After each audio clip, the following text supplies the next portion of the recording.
नमस्कार, मैं हूं अंजलि और आप देख रहे हैं के लाइव न्यूज। तो चलिए शुरुआत करते हैं आज की प्रमुख खबर से। कल सदन में पेश होने वाले बजट में कोरोना के बाद बनी परिस्थितियों में बाजारों में रौनक लाने व रोजगार बढ़ाने के दृष्टिकोण से सरकार से हमारी मांग निम्न है। नंबर 1, 5 लाख तक की आय पूरी तरह से कर मुक्त हो। नंबर 2, 5 लाख के बाद ही कर योग्य की सीमा शुरू हो और 5 से 10 लाख की आय पर 5% टैक्स का प्रावधान हो। नंबर 3, 10 से 15 लाख पर 7% टैक्स का प्रावधान हो। नंबर 4, 15 से 20 लाख की आय पर 10% टैक्स लगे। नंबर 5, 20 से 30 लाख पर 15% टैक्स का प्रावधान हो। नंबर 6, 30 लाख से ऊपर की आय पर 20% अधिकतम ही टैक्स देय हो। नंबर 7, 80C की सीमा 3 लाख हो। नंबर 8, टर्म प्लान पर स्वास्थ्य बीमा पर अधिकतम 5% GST लगे। नंबर 9, भवन निर्माण क्षेत्र व स्वास्थ्य क्षेत्र में सेवा देने वालों पर GST की दर अधिकतम 5% हो। नंबर 10, देश में GST की दर 5, 10 व 15% से अधिक न हो।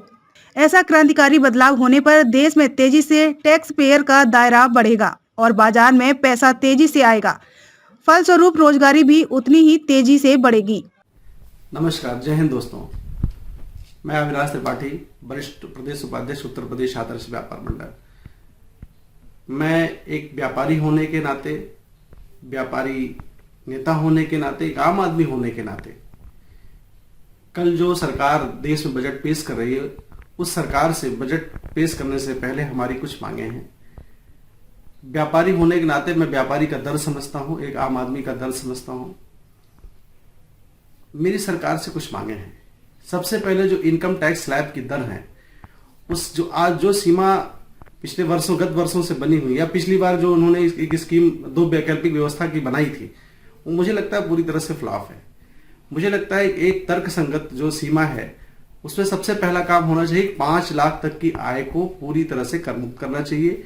5 लाख से 10 लाख तक की आय को 5% टैक्स के दायरे में लाना चाहिए। 10 लाख से 15 लाख तक की आय को 7% टैक्स के दायरे में लाना चाहिए। 15 लाख से 20 लाख की आय को 15% टैक्स के दायरे में लाना चाहिए। और 20 से 30 लाख की जो आय है, उसको जो है 20% के दायरे में लाना चाहिए। इस तरह से एक महत्वपूर्ण क्रांतिकारी परिवर्तन ला करके निम्न वर्ग और निम्न मध्य वर्ग को बहुत बड़ी राहत दी जा सकती है, और मध्य वर्ग को भी इससे बहुत बड़ी राहत मिलेगी। दूसरी बड़ी बात है, 80C के तहत जो है उसकी जो सीमा है, उसको बढ़ाकर 3 लाख करना चाहिए। तीसरी बड़ी बात है कि स्वास्थ्य बीमा और टर्म बीमा के क्षेत्र में GST की दर घटनी चाहिए, क्योंकि स्वास्थ्य बीमा और टर्म प्लान परिवार और व्यक्ति को स्वास्थ्य और भविष्य का जो है वो एक तरह से सुरक्षित करता है भविष्य को।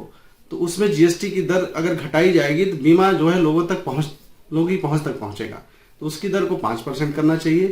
तीसरा, भवन निर्माण क्षेत्र में सेवा दे रहे लोग और क्लिनिक अस्पताल चला रहे डॉक्टर्स, उन सेवा दे रहे लोग, इनमें GST की जो दर है ये भी 5% से अधिक नहीं होनी चाहिए।